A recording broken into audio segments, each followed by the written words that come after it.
Assalamualaikum saudaraku. Alhamdulillah kita bisa berjumpa walau lewat gawai.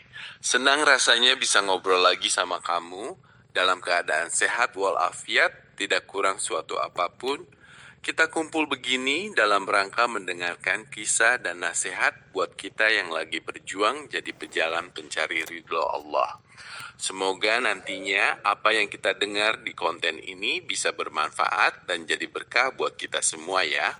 Sholawat serta salam, marilah kita haturkan kepada junjungan kita, Nabiullah Muhammad Shallallahu Alaihi Wasallam. Beliau itu yang selalu cinta dan membimbing kita. Walaupun zaman kita sama zaman beliau itu jauh banget, tapi bimbingannya itu masih hidup. Makanya kita bisa nemuin jalan yang benar, jalan yang mudah buat menuju ridhonya Allah. Saudaraku, jangan lupa ya, diseruput kopinya. Kalau habis, tambah lagi.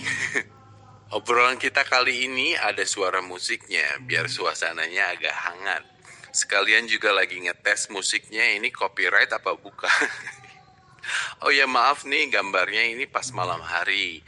Ini juga ngerekamnya pas pulang ngaji. Saudaraku, kita coba lanjutkan obrolan kita yang kemarin ya, yang soal keadilan itu. Memang keadilan Allah itu ada yang diwujudkan ke kita di dunia ini. Tapi yang jelas dan pasti, keadilan Allah itu akan kita dapatkan nanti ketika kita di akhirat kelak. Di situ nanti ada hari pembalasan atau yaumil hisab. Memang sih keyakinan ini buat yang sudah dapat hidayah, buat orang yang beragama Islam. Bagi yang tidak dapat hidayah atau tidak beragama Islam, mungkin mereka tidak percaya akan adanya hari akhir. Dan hidayah atau petunjuk Allah itu yang ngasih Allah semata. Bukan saya, bukan kamu, bukan kiai, bukan nabi, atau siapapun juga. Tapi kita, orang muslim, atau siapapun juga orang muslim, bisa jadi jalan buat orang lain mendapatkan hidayah. Semoga dari sini paham ya. Atau malah sebaliknya. Jangan menyalahkan Allah seandainya kamu tidak dapat hidayah. Allah itu sudah memberikan hidayah kepada kita setiap hari, 24 jam non-stop. Allah itu ngasih tanda-tanda kebesarannya pada penciptaan langit dan bumi, pada pergantian siang dan malam, pada pasangan dari jenismu sendiri, pada buah saat berbuah dan menjadi masak, dan lain-lainnya. Hanya saja, hidayah itu ada tempat atau wadahnya untuk mendapatkannya.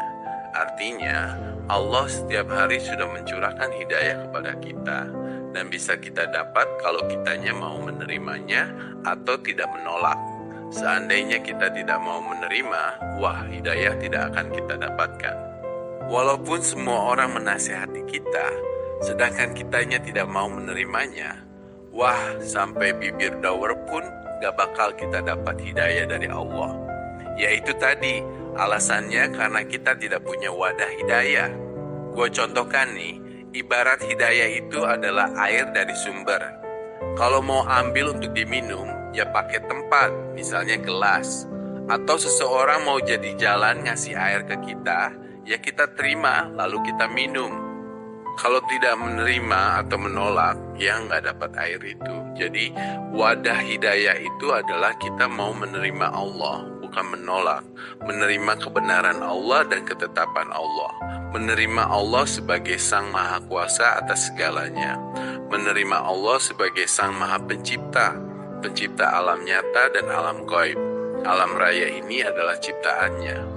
Segala yang nampak dan tidak nampak oleh mata adalah ciptaan Allah. Tidak ada yang menyerupai Allah di alam jagat raya ini karena Allah bukan diciptakan, tetapi Sang Maha Pencipta alias berdiri sendiri, Sang Maha Agung. Jadi itu, hidayah harus diterima, jangan ditolak.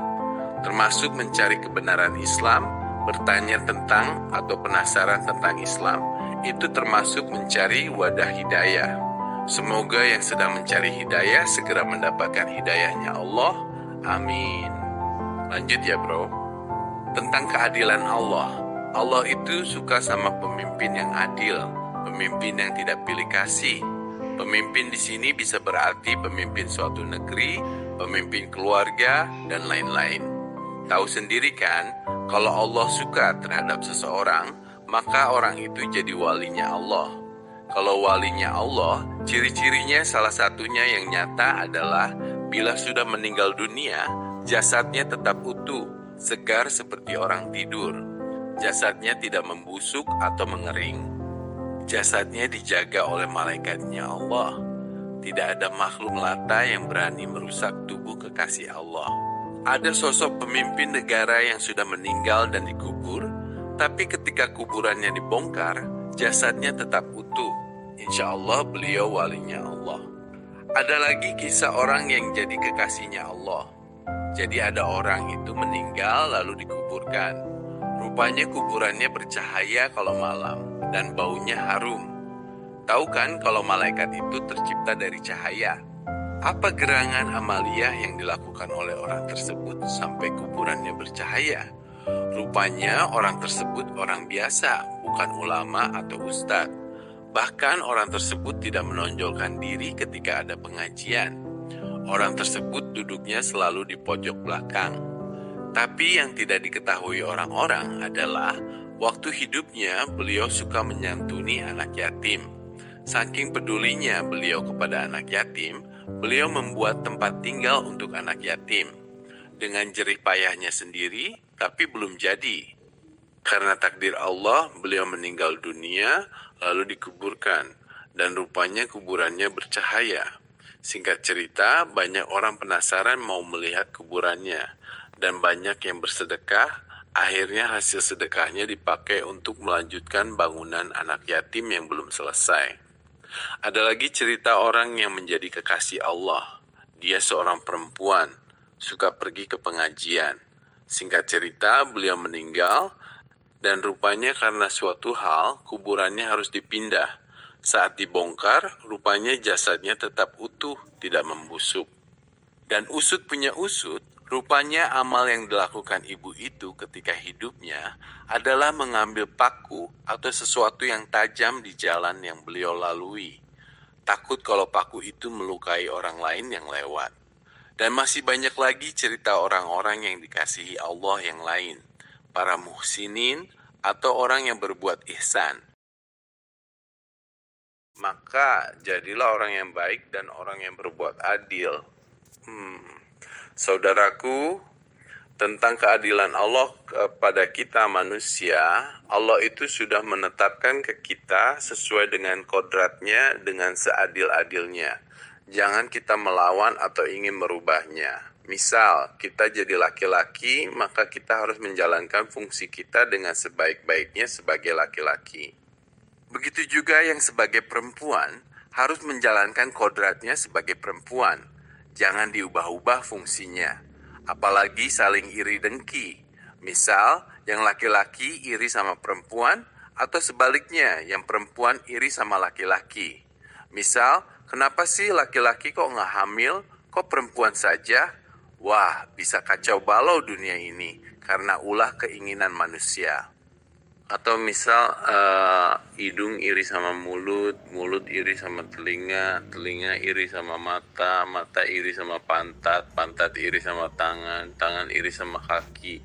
Wah, kalau menuruti itu semua, keinginan tubuh bisa jadi alien semua, kacau balau dunia manusia. Jadi janganlah iri dengki.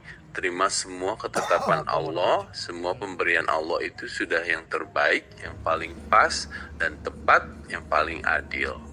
Coba misal hidung si dibalik lubangnya ke atas, kan nggak bisa bernapas karena penuh air hujan. Atau hidung ditaruh di pantat, wah bau busuk terus kan. Dan masih banyak lagi yang lain yang sebagai contoh bahwa Allah itu maha adil. Jadi jangan ragukan keadilan Allah. Ini contoh lagi. Bahkan mungkin seseorang yang buta atau cacat fisik itu bukan Allah kejam, tetapi ada karunia yang besar yang dimiliki orang tersebut. Bisa jadi orang itu adalah kekasihnya Allah karena sabar ikhlasnya menerima ujian dari Allah. Jadi semua ada hikmahnya. Dan kita harus banyak bersyukur kepada Allah atas segala nikmat yang Allah berikan kepada kita. Demikianlah nasihat kita hari ini. Semoga menjadi kebaikan bagi kita, memperteguh keimanan kita kepada Allah, menjadikan kita lebih semangat dalam beribadah secara lahir dan batin. Mendapat rahmat Allah sehingga kita dan keluarga kita selamat di dunia dan akhirat.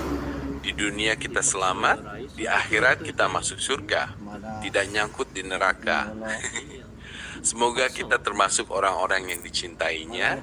Semoga Allah juga menyatukan hati kita di atas jalannya, menjauhkan kita dari segala sifat sombong, iri hati, dengki, hasud, fitnah, buruk sangka, pemarah, serta sifat-sifat tercela lainnya. Saya akhiri sampai di sini ya obrolan kita. Karena saya hanya manusia biasa, tak luput dari salah dan dosa. Kalau ada salah kata, saya minta maaf yang sebesar-besarnya. Wassalamualaikum warahmatullahi wabarakatuh.